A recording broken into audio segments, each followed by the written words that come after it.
اور یہاں شروع ہی میں ایک دماغ سے شیطانی وسوسہ اور کیڑا نکال دوں، کیونکہ اکثر لوگ ان چیزوں کو پھر ایکسپلائٹ کرتے ہیں کہ جی حدیث تو حدیث ہوتی ہے، یہ صحیح اور ضعیف کیا چکر ہوا۔ اس کو انشاءاللہ میں بعد میں بھی ڈسکس کروں گا، لیکن شروع میں ایک معاملہ میں یہاں پر کلیئر کر دوں کہ یہ بات یاد رکھیے، جب صحیح حدیث بولا جاتا ہے تو یہ امپلائڈ ہوتا ہے اس کے اندر کہ اس سے مراد صحیح الاسناد احادیث ہے، کہ سند کو صحیح کہہ رہے ہوتے ہیں ہم۔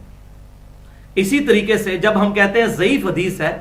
تو یہ امپلائڈ ہے کہ اس سے مراد ہے ضعیف الاسناد احادیث، جن کی سند ضعیف ہے۔ جس حدیث کی سند صحیح ہوگی وہ حدیث صحیح ہوگی، اور جس حدیث کی سند ضعیف ہوگی وہ سند ضعیف ہوگی، اور حدیث تو ہوگی نہیں۔ وہ یہ بعض لوگ کہتے ہیں جی حدیث کی بڑی گستاخی کرتے ہیں، کہتے ہیں ضعیف حدیث، تو ضعیف حدیث سے مراد ضعیف سند ہوتا ہے کہ بھئی یہ کمزور ہے یا موضوع ہے، من گھڑت ہے۔ جب کوئی حدیث صحیح ہوگی چاہے اس کی سند ضعیف بھی ہو، لیکن اگر اس کی کوئی صحیح سند کسی اور کتاب میں بھی مل جائے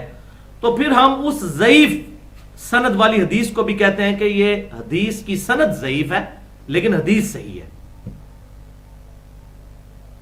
اب اس سے اندازہ لگائیں کہ پھر تو چکر ہی کوئی نہیں رہا، ہم تو حدیث ماننے کے لیے تیار ہیں، لیکن اگر کوئی حدیث ایسی ہے جس کی کوئی بھی صحیح سند موجود نہیں ہے پوری دنیا کے اندر، تو بھائی وہ پھر حدیث تو نہ ہوئی۔ اور میں آج وہ مثال دوں گا کہ ایسی ایسی حدیثیں موجود ہیں کہ اگر ہم صحیح اور ضعیف کا فرق نہ کریں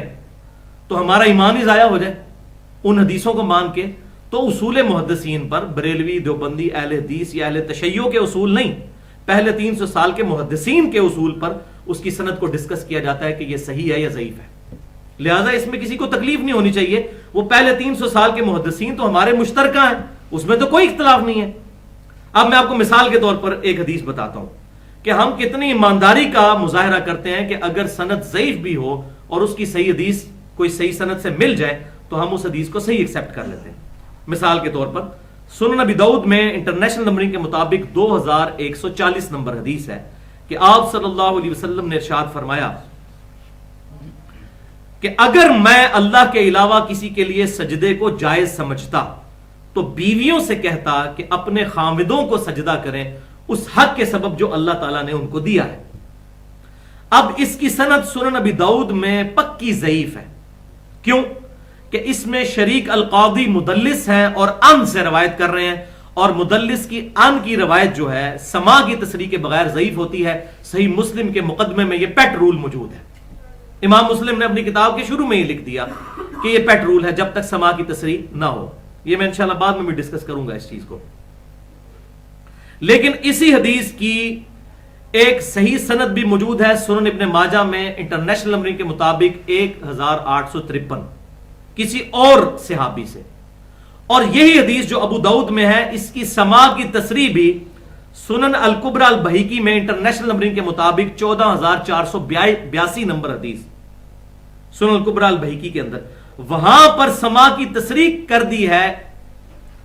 شریک القاضی نے، انہوں نے حدثنی سے حدیث بیان کی ہے، یہاں پر وہ ان سے کر رہے ہیں اور وہاں انہوں نے سما کی تصریح کر دی۔ لہٰذا اب ابو داؤد میں اگرچہ وہ روایت ضعیف ہے لیکن ہم اس کی سند کو ضعیف کہتے ہیں، حدیث کو صحیح کہتے ہیں۔ لیکن اگر کوئی حدیث ایسی ہے جس کی صحیح سند دنیا کی کسی کتاب میں موجود نہیں ہے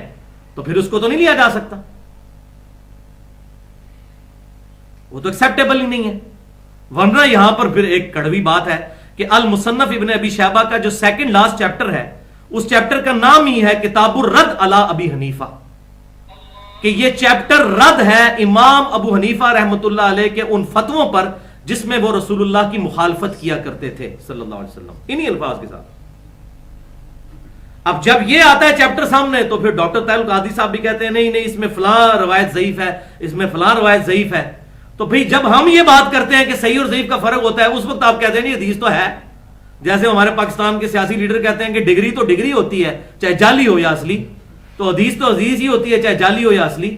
تو فرق تو کرنا ہوگا کہ صحیح ہے یا ضعیف ہے۔ اسی طریقے سے ایک بڑی شرمناک حدیث ہے جو کتابوں میں موجود ہے مسند احمد کے اندر، وہ آگے آئے گی، میں انشاءاللہ اس کو ڈسکس بھی کر لوں گا اس حوالے سے۔ بہرحال اس پہ میں نے الگ سے تقریباً 1 گھنٹہ اور 25 منٹ کی گفتگو کی ہے، مسئلہ نمبر 36 کے نام سے ضعیف الاسناد اور من گھڑت احادیث کے فتنے کا تحقیقی جائزہ. اس میں نے 5 مثالیں ایسی دی ہیں اہل سنت کی حدیث کی کتابوں سے، جو ہم اہل سنت منہج کے لوگوں کی کتابیں ہیں، کہ اگر ان روایتوں کو ہم صحیح مان لیں اور صحیح اور ضعیف کا فرق نہ کریں تو ہمارا ایمان ہی برباد ہو جائے. اور یہی چیزیں ہیں جنہوں نے منکرین حدیث کو پھر موقع دیا کہ انہوں نے کہا کہ حدیث تو ہے ہی علم فراڈ کا. تو یہ بالکل ایک ایکسٹریم ہے. دوسری ایکسٹریم یہ ہے کہ جو بھی روایت لکھی ہے قصہ کہانی اس کو ایکسپٹ کر لیں، جبکہ حق راستہ درمیان کا ہے کہ صحیح اور ضعیف کا فرق کرنا ہے. ادروائز تو بالکل دین کا جنازہ نکل جائے گا.